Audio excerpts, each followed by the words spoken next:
One teacher is killed and another is hurt in a hit and run in southwest suburban Orland Park. As police search for the driver, there is shock and grief at their school. That's where we find our Eric Cox, who joins us live. Eric. Ryan, shock and grief is exactly right. I say that because even as I speak right now, a representative of the Archdiocese of Chicago just sharing with me that they have had all hands on deck here today with two of their teachers out here this morning.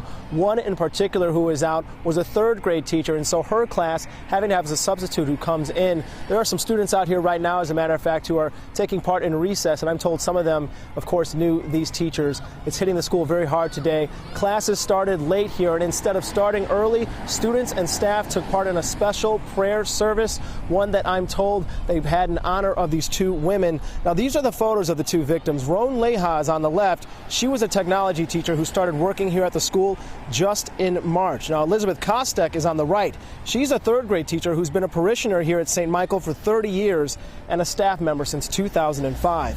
Police say Leha and Kostek were walking to their cars after a parish Christmas party inside the Square Celt Ale House at the Orland Square Mall around 8 last night. As soon as they stepped out onto the curb, a driver tried turning left out of the mall's parking lot onto LaGrange Road and hit them.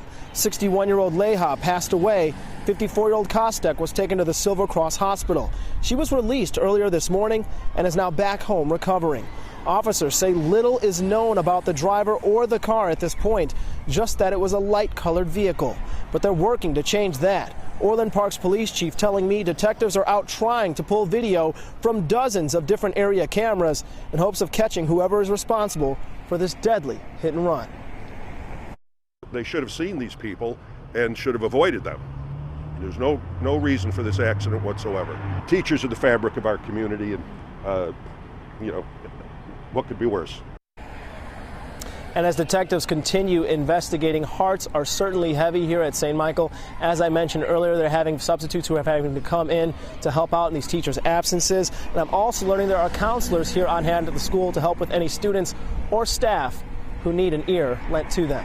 I'm live in Orland Park this morning. Eric Cox, CBS 2 News. Eric, a heartbreaking story for sure, especially during the holidays. Well, a house fire in